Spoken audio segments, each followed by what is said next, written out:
Good morning mga ka-showbiz. Ito na ang ating latest update para sa Barda.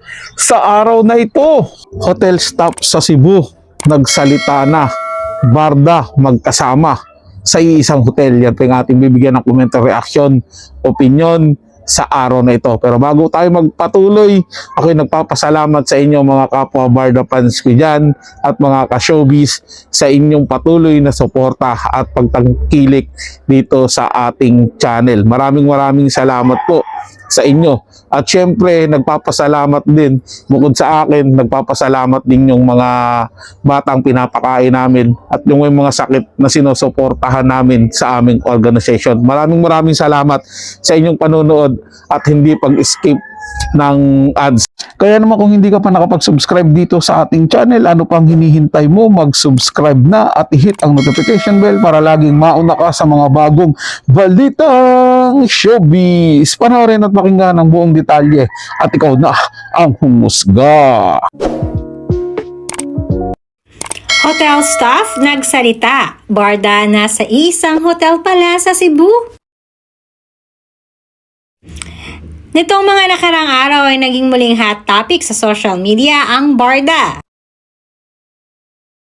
Base kasi sa mga naglalabas ang balita lately patungkol kay Barbie Fortesa at sa naging pagdalo niya sa Sinulog Festival at ganoon na din ang birthday or pagdalo niya sa birthday ng ex ni Ryan Bang. Nauna na kasing pinag-usapan ang mga solong pagdalo ni Barbie sa parade ng kanyang ini-endorsong fast food chain. Dahil alam naman natin na si David Licauco ay endorser din ng nasabing fast food chain. At dahil marami nga ang naghahanap kay David, kaya naman kanya-kanya ng mga resource ang mga netizens kung saan nga ba or nasaan nga ba si David Licauco. Kaya naman ang isa sa talaga nakakuha ng atensyon ng mga netizens ay nang magsabi di umano na spotted naman ang dalawa na magkasama sa iisang hotel sa Cebu. Hindi man daw magkasama sa event ay magkasama naman di umano pala ang dalawa sa iisang hotel. Kaya naman maging ang hotel staff di umano ay nagsalita na patungkol dito. At ayon na rin sa aming source ay hindi naman di umano magkasama sa iisang hotel ang Barda. Subalit totoong nasa iisang place ang dalawa. Dahil pareha silang may work. At si David ay busy rin sa pag-promote ng kanyang movie kasama si Jillian Wards. So ito na nga mga ka-showbiz, no? So tingin ko dito parang napagkamalan lang na magkasama sa isang hotel si David Licauco at si Barbie Fortesa.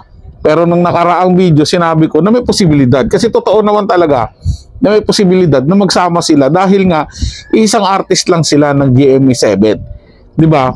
At meron silang parehas na pupuntahan o trabaho na gagawin doon sa Cebu.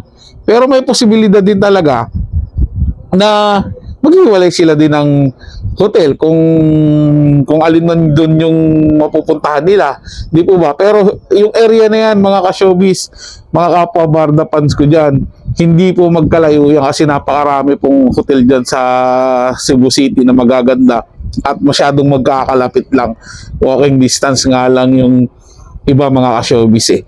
Kaya baka nagkataon siguro nung nakakita sa kanila na nakita sila sa isang hotel eh baka may pinuntahan lang doon. Pero yung tutulugan talaga ni David dito lang sa katabing hotel. Di ba? Hindi natin sigurado pero ang sure natin nasa isang lugar lang po talaga sila.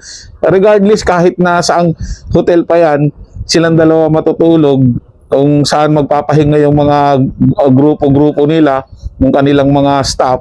Ang importante naman dyan, mga ka-showbiz, magkasama pa rin sila at nagkaroon sila ng pagkakataon na magkumustahan at magkausap. Yun po yung mahalaga para sa akin na solid Barda fans.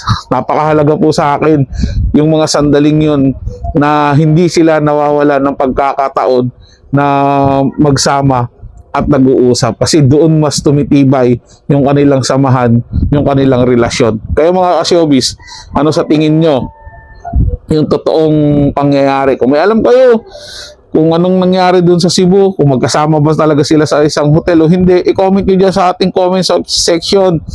Medyo nabulol pa ako, pasensya na. I-comment nyo dyan sa ating comment section mga ka-showbiz, mga kapwa-barda fans ko dyan. At syempre, pupusuan ko yan. Kaya naman, salamat ulit sa inyong walang sawang panonood at pagsuporta dito sa ating channel. Mabuhay po kayong lahat. Para sa mga bagong balitang showbiz, ugaliing tumutok dito sa ating channel at mag-subscribe at i-hit ang notification bell para laging mauna ka sa mga bagong balitang showbiz.